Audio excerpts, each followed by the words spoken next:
Hello दोस्तों, welcome to my YouTube channel knowledge is power. मैं शुभदीप चटर्जी आज आप लोगों को वेलकम करता हूं मेरे चैनल में। आज हम लोग डिस्कस करने जा रहे हैं फॉर्मेट ऑफ कॉस्ट शीट। बहुत ही इंपॉर्टेंट टॉपिक है कॉस्ट अकाउंटिंग का। किसी भी स्टूडेंट को फॉर्मेट ऑफ कॉस्ट शीट बिना जाने वो कॉस्ट में उसको थोड़ा सा दिक्कत होगा, तो that is why format of cost sheet हम लोग आज डिस्कस करेंगे। लेकिन वीडियो को स्टार्ट करने से पहले मेरा आप सबसे अपील है कि मेरा चैनल को please like, share and subscribe जरूर करें। शुरू करते हैं हम लोगों का आज का topic, that is cost sheet. दोस्तों, कॉस्ट शीट क्या है? कॉस्ट शीट एक स्टेटमेंट ऑफ कॉस्ट है। What is cost? कॉस्ट मतलब टोटल जो आपको खर्चा लग रहा है for preparing any goods, for manufacturing any goods और प्रोवाइडिंग एनी सर्विसेज, उसके पीछे आपको जो टोटल खर्चा लगेगा उसको हम लोग बोलते हैं टोटल कॉस्ट, यानी कि लागत। हिंदी में इसको कहा जाता है लागत। अब इस टोटल कॉस्ट का तीन इंपॉर्टेंट पार्ट्स होता है, material, labour and expenses. Material, labour और एक्सपेंसेस को भी दो हिस्सों में बांटा जा सकता है। डायरेक्ट मटेरियल को हम लोग दो हिस्सों में बांट सकते हैं, direct material, indirect material. Labour को भी दो हिस्सों में बांट सकते हैं, direct labour, indirect labour. Expenses को भी दो हिस्सों में बांट सकते हैं, डायरेक्ट एक्सपेंसेस, इनडायरेक्ट एक्सपेंसेस।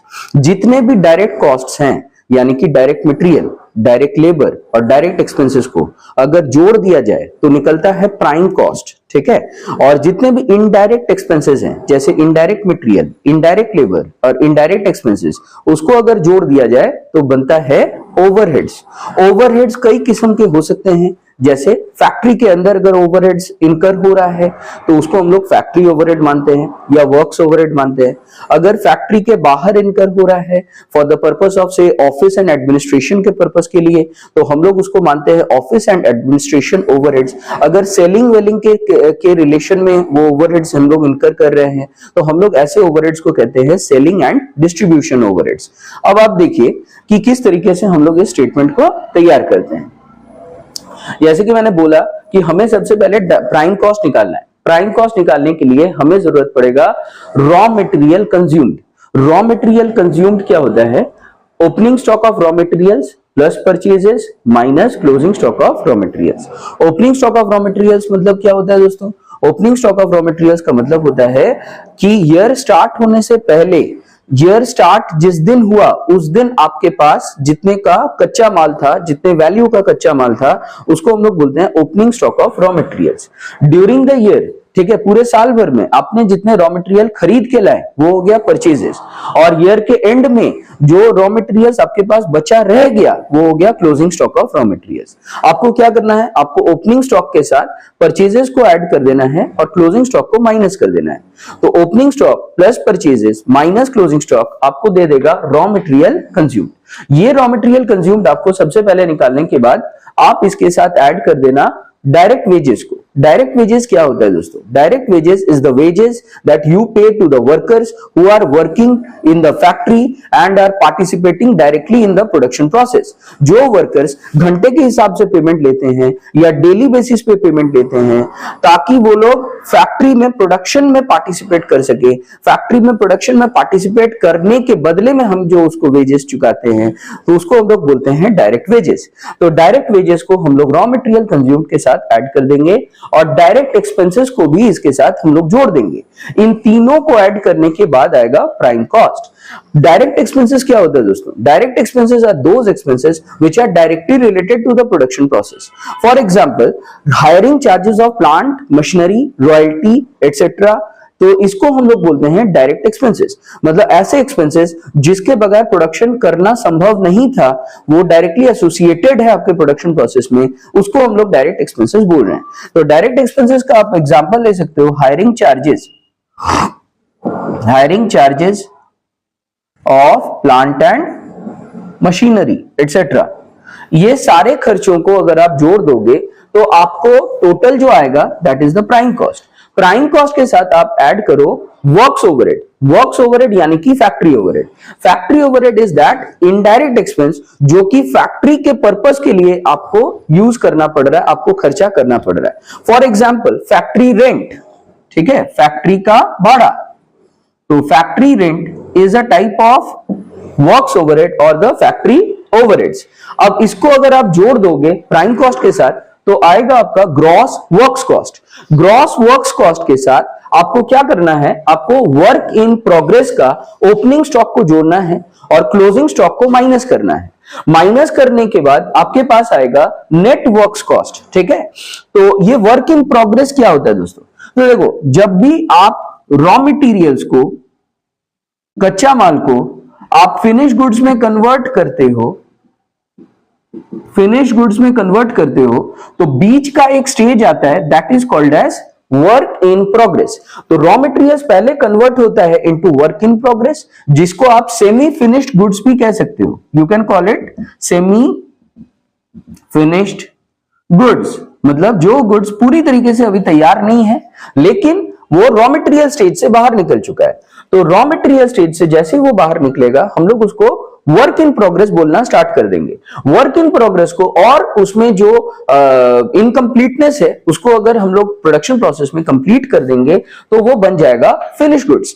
तो ये जो सेमी फिनिश गुड्स है या वर्क इन प्रोग्रेस है, इसका ओपनिंग स्टॉक को आप ग्रॉस वर्क्स कॉस्ट के साथ आप ऐड कर दो और closing stock of work in progress को आप माइनस कर दो तो ग्रॉस वर्क्स कॉस्ट के साथ। इससे आपका निकल जाएगा net works cost. Net works cost के साथ आपको ऐड करना है ऑफिस एंड एडमिनिस्ट्रेटिव ओवरहेड्स। जैसे मैंने बोला था, ऑफिस एंड एडमिनिस्ट्रेशन से रिलेटेड जितने भी एक्सपेंसेस हैं, जैसे suppose for example printing and stationery के पीछे का खर्चा या कोई भी ऑफिस का रेंट वगैरह, ऑफिस के लिए भी आपको हो सकता है भाड़ा देना पड़े, तो ऑफिस रेंट, प्रिंटिंग स्टेशनरी, ये सारे खर्चे,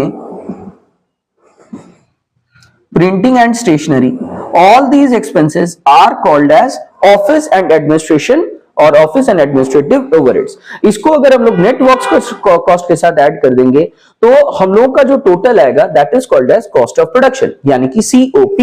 यहां पे याद रखिएगा, ऑफिस एंड एडमिनिस्ट्रेटिव ओवरहेड्स हम लोग यहां पे अज्यूम कर रहे हैं कि they are in the nature of production, they are related to production. ठीक है, हो सकता है इनडायरेक्टली रिलेटेड हो पर वो प्रोडक्शन नेचर का है। अगर वो प्रोडक्शन नेचर का नहीं होगा, वो सेल्स एंड डिस्ट्रीब्यूशन से रिलेटेड होगा, तो हम लोग उसको instead of office and administrative overhead को हम लोग in that case cost of production से पहले नहीं लिख करके कॉस्ट ऑफ प्रोडक्शन के बाद लिखेंगे along with हम लोग good cost of good sold से सेलिंग एंड डिस्ट्रीब्यूशन ओवरहेड्स के साथ साथ हम लोग उसको लिखने का कोशिश करेंगे।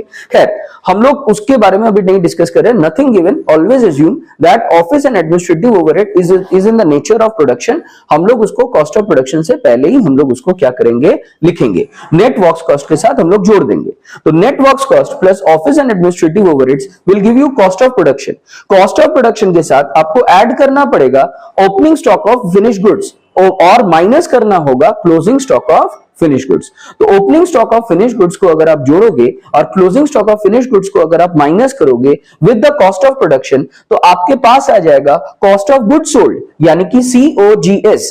कॉस्ट ऑफ गुड्स सोल्ड से आपको क्या करना होगा, सेल्स एंड डिस्ट्रीब्यूशन एक्सपेंसेस को या ओवरहेड्स को आपको ऐड करना होगा और आप निकाल लोगे cost of sales. This cost of sales is also called as total cost. इसको आप टोटल कॉस्ट भी कह सकते हो। अब आप देखो, ये जो कॉस्ट ऑफ गुड्स सोल्ड है, ये आप लोग ट्रेडिंग अकाउंट्स में, फाइनेंशियल अकाउंटिंग में बनाते समय आप लोग इसके बारे में जानते हो। कॉस्ट ऑफ गुड्स सोल्ड को अगर हम लोग नेट सेल से माइनस कर देते हैं तो जो डिफरेंस आता है that is called as gross profit.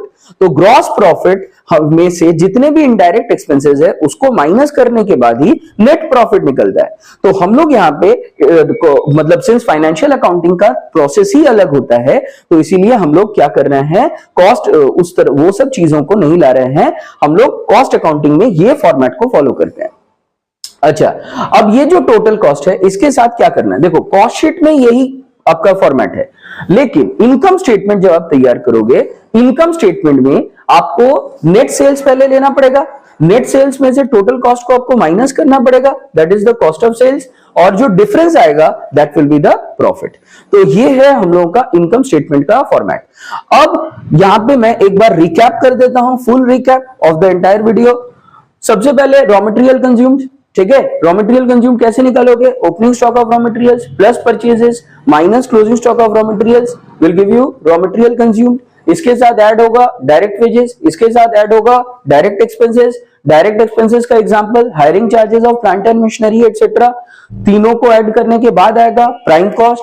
Prime cost के साथ ऐड होगा वर्क्स ओवरहेड और फैक्ट्री ओवरहेड, आएगा आपका gross works cost, gross works cost के साथ ऐड होगा opening stock of work in progress, minus होगा closing stock of work in progress, minus करने के बाद आएगा net works cost, net works cost के साथ ऐड होगा ऑफिस एंड एडमिनिस्ट्रेटिव ओवरहेड्स, आएगा cost of production, cost of production के साथ ऐड होगा opening stock of finish goods, minus होगा closing stock of finish goods, आएगा कॉस्ट ऑफ गुड्स सोल्ड यानी कि सीओजीएस, सीओजीएस के साथ ऐड होगा सेलिंग एंड डिस्ट्रीब्यूशन ओवरहेड्स, आएगा कॉस्ट ऑफ सेल्स जिसको हम लोग टोटल कॉस्ट बोलते हैं। ये कॉस्ट शीट का फॉर्मेट है। इसके बाद बनाएंगे इनकम स्टेटमेंट, इनकम स्टेटमेंट में नेट सेल्स से स्टार्ट करेंगे, जितना आपका नेट सेल्स हुआ है उसमें से टोटल कॉस्ट को माइनस कर देंगे, जितना आपका खर्चा लगा है that is cost of sales को माइनस कर देंगे, जो डिफरेंस आएगा वो हो जाएगा प्रॉफिट।